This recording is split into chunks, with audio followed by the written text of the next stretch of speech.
Hey guys, welcome to Territory Careers. There are few decisions in our life that are as important as picking your degree. You've probably seen a ton of people pick a degree that they later regret, or pick a degree that doesn't really lead to a job. We're going to talk about how to pick a degree, and the answer may be kind of counterintuitive.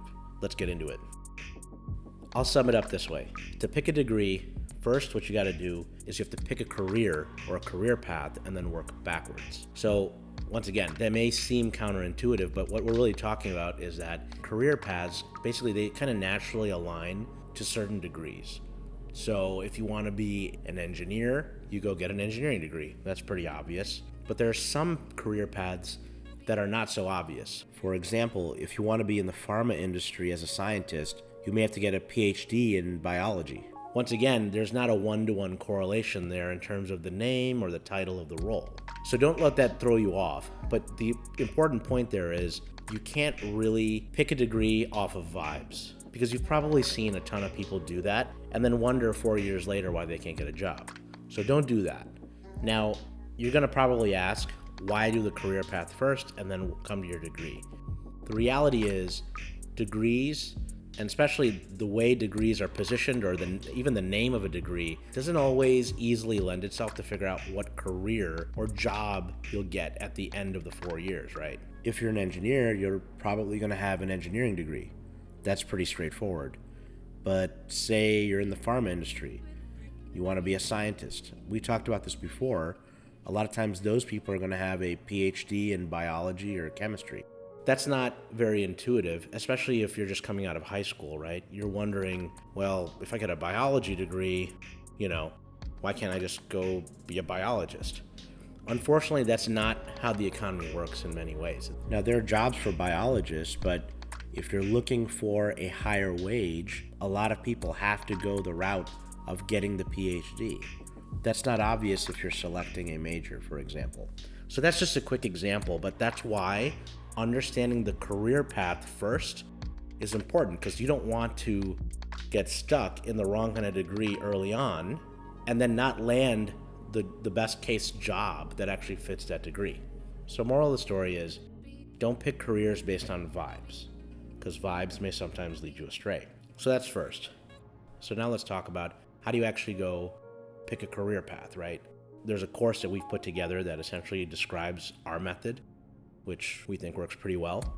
But I'm going to give you a couple of tips here today that hopefully will push you along that path to gain more clarity on how to pick a career path. So here's a quick story. I used to work with a college student. He had a lot of issues basically focusing in class and really paying attention in any of his courses, mainly because he didn't really care. And it wasn't because he wasn't smart. He was a sharp person, but he came to me one time and he was like, hey, I can't really bring myself to care about this stuff because, and then he goes on this whole rant about existential stuff, which all of it was valid. It was like, how can I focus on this if, there's a lot of stuff out there in terms of what's the meaning of life? Why should I even try at this? Shouldn't I just go become a monk or do this or that? And, I started asking him a couple more questions, and it turns out he had just read a couple of books by Eckhart Tolle on philosophy. Now, basically those books, they lend Eckhart Tolle's perspective on, focusing on the now, the here and now, that sort of thing. But if you really think about what he was saying, he was struggling with figuring out what his career path should be long term. Should it be more philosophical in nature? Should he do something that's a little bit more abstract or conceptual or maybe even philosophical or religious, right? He was faced with the choice to do that or basically get a normal career in a normal degree. Now, when he asked me these questions, I knew him pretty well. So I kind of knew from our previous conversations that deep down, he probably wasn't ready for the level of sacrifice to go down that path, right? To kind of move into a more philosophical career path or something like that. And in fact, I realized he just kind of wasn't being practical. So my take on it was this. When you start out your career, whatever you end up deciding to do, whether you want to be a monk eventually or a business person or whatever, you have to think about the practical side of things first. Because, and I reference something that you might be familiar with called Maslow's hierarchy of needs. And I'm going to give you an abridged version here, but essentially the bottom levels of this pyramid essentially cover basic biological needs like food and shelter. And then as you get to the top, that's when you start thinking about things like self-actualization or doing things that really matter or are more abstract, right? Basically, self-fulfillment. What I told him is like, what he was asking me was, hey, let me start at the top of the pyramid and figure that stuff out before he had even thought about how am I going to put food on the table for myself? How am I going to sustain myself? And that sort of thing. So what I told him is, look, before you get to the top, you need to figure out the bottom first. Not a popular thing to say, but the truth of the matter is that is really the most prudent thing to do. And this goes for all of us. You have to figure out in your career, first and foremost, how are you going to put food on the table? Because you want to be self-sufficient, ideally. At that point, then you can have the luxury of the time or the resources to pursue the more existential pursuits and that sort of thing, right? So that resonated with him. But for some people, they may decide that, hey, I'm okay with the sacrifice. I'm okay with pursuing some of these more abstract ideas, and that's fine. So what you have to decide, first and foremost, is where do you want to prioritize your time on the hierarchy? Do you want to be focused on the practical stuff first, or do you want to jump straight to the existential stuff? Because the reality is people have different levels of need, right? So depending on your need and your economic situation, your family situation, you might pick differently because of that. So that's the first point you got to think about when you think about a career path, right? So if you decided to focus on the bottom part of the pyramid, you're going to probably pick a more practical job, which you may not absolutely love, but it pays the bills, it gets things going financially in your life, and that sort of thing. If you're not as concerned about that, and you have that part of your life sort of figured out, then you may want to do something that's more of a passion project. It just depends. So that's the first thing you got to figure out. Where on that pyramid do you want to focus first? Second, a pretty useful framework I use all the time with people that I work with. Basically, let's talk about in the future what you may or may not regret. But the fundamental idea remains the same. Think about yourself in the future. Would future you regret the choices that current you is making? And so, if you're 70 or 80 or whatever, would you regret the career path you're considering or not? Some people may really want to explore the world and have time to do that later in life. If you pick a very demanding career, you may not be able to do that. That's just a quick example, but there's so many other examples. Think about the couple career paths that are in your mind floating around. When you're older, if you look back, will you regret spending all the time in med school, or will you regret not going for med school? The answers to those questions are really very individual, and it really depends on your temperament too. So that's really the second thing. What will you regret, and what won't you regret? Could you live with yourself when you're older if you do this or that? Or are you okay with missing out on certain things because you want to focus on family or other hobbies and that sort of thing? Maybe you want a more balanced life. So take some time and think about that as well.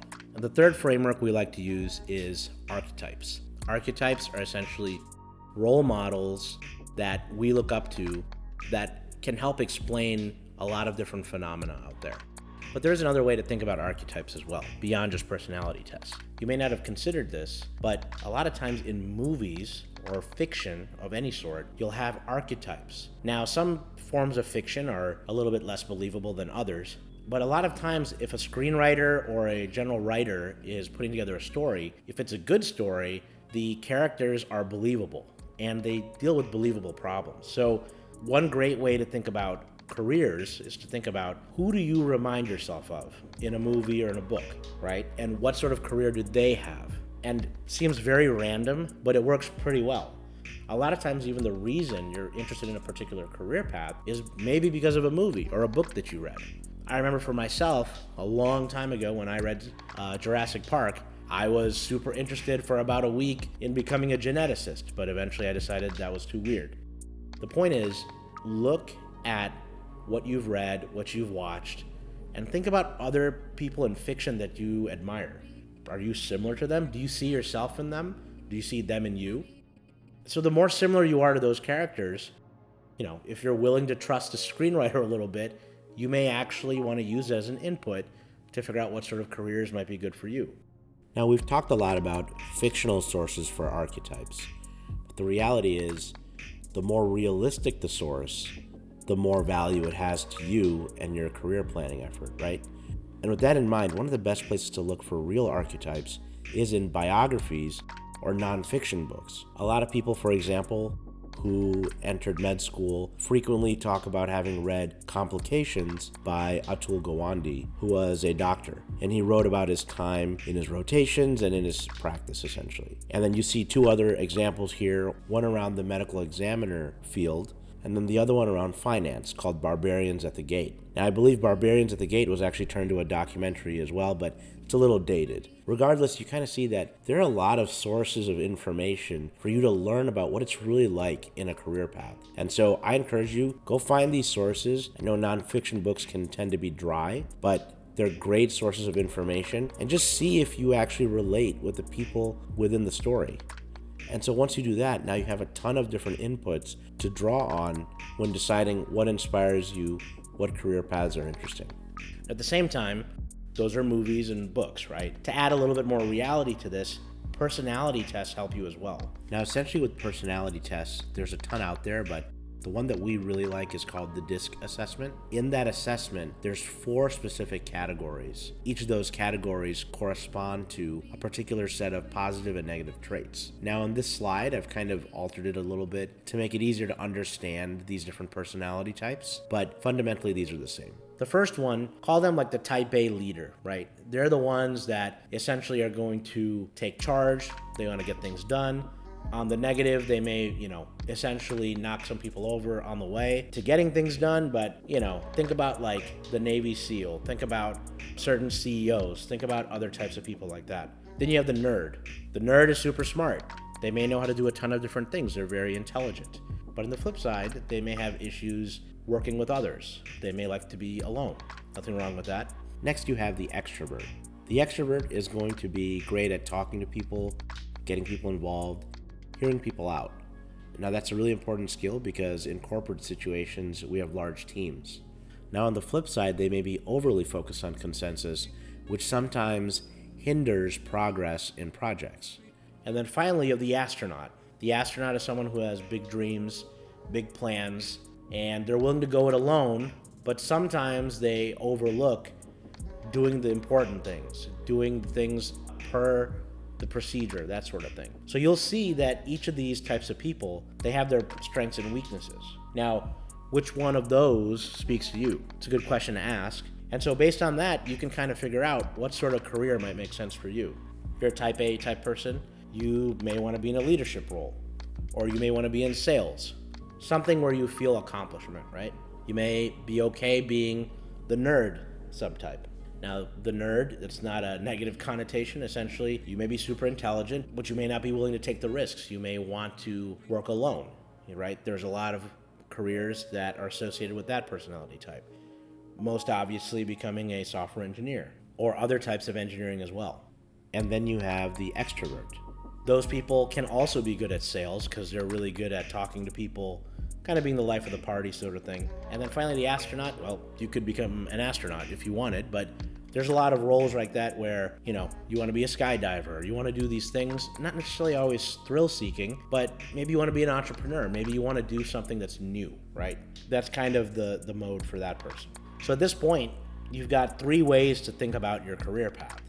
So take a minute, think through the different careers you've been exposed to in the past, and try to land on 1 or 2 that you think are high potential for you. All right, now that you've done that, now comes the part where we actually figure out what degree you should get. This is the easiest part, so don't freak out. Essentially, all you do is you look at your career path, and then you find people that do that career or that job, and then look at their background. What degree did they get?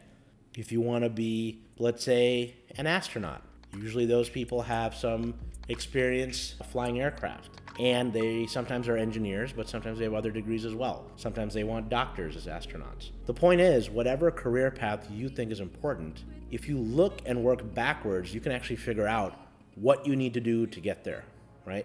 Now, the last point I'll make is, okay, all of that is wonderful, but you need to make sure that your aptitude also matches your career path. So if you're not doing great in chemistry or bio, you may not want to become a doctor. So there's an element of being honest with yourself here as well. But at the end of the day, the overarching point that I wanted to make is don't pick a degree based on what your friends are doing or what you're seeing online. Think about what you're good at. Think about these couple different questions I'm asking here, and think about what career paths fit.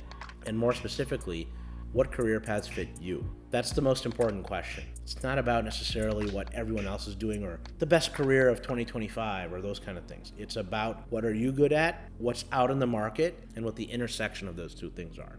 So that's all I got. If you want more help in figuring out what your career path could look like and also what degree you may want to look into, look at our Career Path Mapper course. The link is in the description. It's awesome. And so all you really got to do is sit back, do the reflections, and work through the course.